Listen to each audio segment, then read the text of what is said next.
उस परमेश्वर की साधना ना करके आप अन्य साधनाएं करते हो, भक्ति करते हो, उनसे तुम्हें लाभ नहीं होता।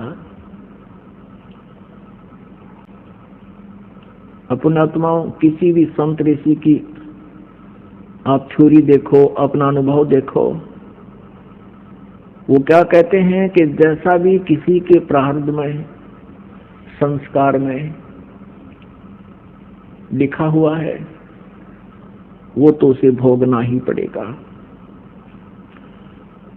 एक दुखी प्राणी संकट निवारण के लिए क्या आशा करता है कि भगवान जीव के दुख दूर कर देता है। परमात्मा कहाँ मिलता है? संतों के पास जाते हैं कि वो परमात्मा की भक्ति करके और कुछ शक्ति प्राप्त कर लेते हैं, और उस शक्ति से वो अन्य को भी सुख देते हैं। इसलिए वो कहाँ कहाँ जाते हैं? कोई ऋषि के पास, जंतर मंतर करने वाले के पास, कोई झाड़ फूक करने वाले के पास, और या किसी साधु संत के शिष्य भी बनकर जैसे वो बताते हैं वो साधनाएं करते हैं।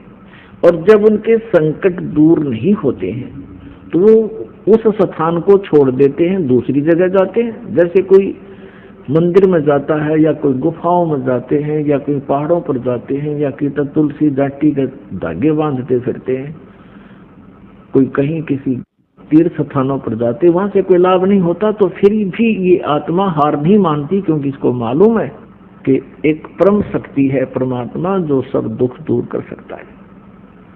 उसके लिए फिर कोई बताता है कि हमारे गुरुजी के पास चलिए, आपका सब कष्ट दूर हो जाएगा, वहां भी चले जाते।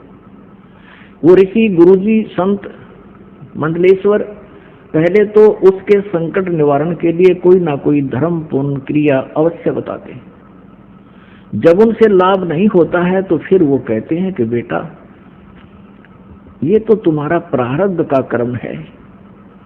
प्रारब्ध माने तेरे भाग्य में लिख दिया गया है, तेरी जीवन हिस्ट्री में लिखा गया है, इसको खत्म नहीं कर सकते, ये तो तुझे भोगना ही पड़ेगा। आप किसी भी संत ऋषि के पास जाइए, वर्तमान में भी यही सिद्धांत है उन लोगों का। वो कह देते हैं कि देखो, कर्म तो तुमने भोगना ही पड़ेगा, कर्म का दंड, दुख जो है तुम्हें भोगना ही पड़ेगा। भक्ति करो, आगे जीवन सुखी हो जाएगा। भले पुरुषों, किसी के पैर में कांटा लगा हो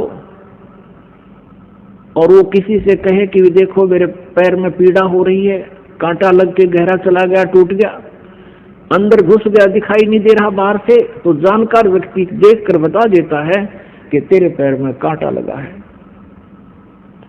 जिस कारण से तुझे ऐसा है, पीड़ा हो रही है। अब वो व्यक्ति ये कहे कि कांटा तो मैं निकाल नहीं सकता, कांटा तो ये निकल नहीं सकता, अब तू जूता पहन ले, आगे कांटा नहीं लगेगा, आगे कांटा नहीं लगेगा। क्या संभव है? कांटा लगे पैर में जूता कभी नहीं पहना जा सकता। कांटा निकले, पीड़ा नष्ट हो, फिर जूता पहनेगा वो व्यक्ति, इस डर से पहनेगा कि कहीं फिर जूता निकाल दिया और जूता ना पहना तो फिर से वो पीड़ा ना हो जाए, कांटा ना लग जाए।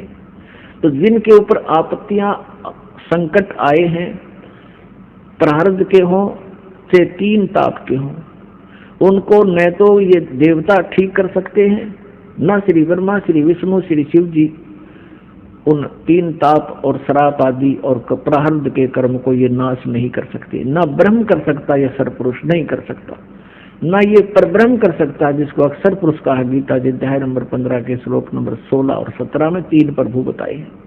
सरपुरुष और अक्षर पुरुष भी नहीं कर सकता, केवल परम अक्षर ब्रह्म, परम अक्षर पुरुष कबीर देव आपके उस प्रारब्ध के कर्म को भी नाश कर सकता है, पाप का नाश कर सकता है। मासा घटे न तिल बधे, बिदना लिखे जो लेख, सच्चा सतगुरु मेट कर भाई ऊपर मार दे मेघ। अब सच्चा सतगुरु यानी देखो, यहां नकली सतगुरुओं की कमी नहीं, उनके पास ये जड़ी नहीं, वो पावर नहीं। और परमेश्वर भी स्वयं आते हैं, वो ऋषि संत के रूप में यहाँ प्रकट होते हैं, उस समय सतगुरु रूप में ही होते हैं वो। और वो हमारे प्रारब्ध के पाप का दंड का नाश करके हमें सदा के लिए सुखी कर देते हैं, फॉरएवर नष्ट कर देते हैं उस किस्मत में लिखे हुए दुख को। तुम कौन राम का जपते जापम, तात गुड नयतीनु तापम। तुम किन भगवानों की भक्ति करते हो जिनसे तुम्हारे ये 3 ताप भी नष्ट नहीं हुए, तुम्हारे दुख भी दूर नहीं हुए? अपनात्माओं, वो परमात्मा कबीर देव है, कबीर साहब है। अब फिर क्या होता है कि जब तक हमें परमेश्वर का सही मार्ग नहीं मिलता, परम संत मिलते नहीं, तो ऋषियों के पास, गुरुओं के पास जाते हैं। सभी पहले तो अपनी धार्मिक क्रियाएं आपके ऊपर लाद देते हैं, आप भी दुख संकट निवारण के लिए उनको करना प्रारंभ करते हो। अंत में भी आपको ये जवाब दे देते हैं कि ये तुम्हारे प्रारब्ध में लिखा है, ये तो भोगना पड़ेगा। और उदाहरण देते हैं, जैसे भगवान विष्णु को श्राप दिया था नारद जी ने कि तू एक जीवन मेरे की तरह पत्नी के वियोग में बिताएगा। और वो दंड, वो श्राप, वो नारद जी के द्वारा दिया गया श्राप, श्री विष्णु जी अपना भी श्राप नाश नहीं कर सके, उसको भी उन्होंने भोगना पड़ा। श्री रामचंद्र रूप में राजा दशरथ के घर जन्म हुआ, विवाह हुआ, विवाह होते ही वनवास हुआ, वनवास से 2 वर्ष के बाद ही सीता का अपहरण हुआ और लंका में निवास हुआ। बहुत समय तक वहां युद्ध हुआ, उसके बाद सीता जी को वापस लाए। 1 वर्ष 2 वर्ष के बाद सीता जी को फिर निष्कासित कर दिया। आजीवन श्री राम और श्री सीता जी कभी इकट्ठे नहीं रह सके। बच्चे कहीं, आप कहीं, वो प्राणी सुखी नहीं हो सकता। भले ही श्री रामचंद्र जी अयोध्या के राजा थे, लेकिन आप कहीं और पत्नी कहीं, बच्चे कहीं, तो जीव सुखी नहीं हो सकता।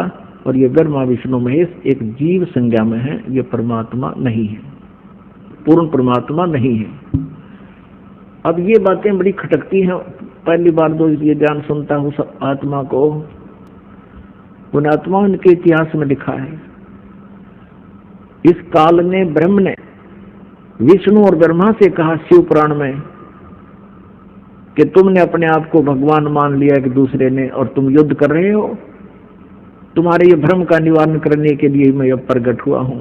उनके बीच में जो ब्रह्मा और विष्णु लड़ रहे थे, बीच में स्तंभ खड़ा कर दिया, एक पिलर लिंग खड़ा कर दिया, चमकदार बहुत बड़ा खंबा। तब इसने जाकर कहा था कि तुम ईश नहीं हो, तुमने अपने आप को भगवान मान लिया, ये बहुत गलत किया। अब थोड़ी सी यहाँ झलक दिखानी पड़ेगी ना, तो ये कुनियन जितनी कड़वी है ये शब्द जो दास ने कहा कि ब्रह्मा विष्णु महेश ये भगवान नहीं है, क्योंकि ये स्वयं भी अपने कर्म के दंड को भोगा है, और भगवान किसी भी प्रकार का दंड नहीं भोगता। वो तो पाप नाशक है, उनको तो दंड हो ही नहीं सकता, लेकिन दूसरों का भी, वो अपने आश्रितों का भी वो पाप नाश कर सकते हैं। सत साहेब भक्तों, इस वीडियो का अगला पार्ट अवश्य देखें, लिंक नीचे डिस्क्रिप्शन में है। अगर मन में कोई शंका हो तो जरूर कमेंट करिएगा। ज्ञान गंगा किताब निःशुल्क ऑर्डर करने के लिए नीचे दिए हुए नंबर पर संपर्क करें।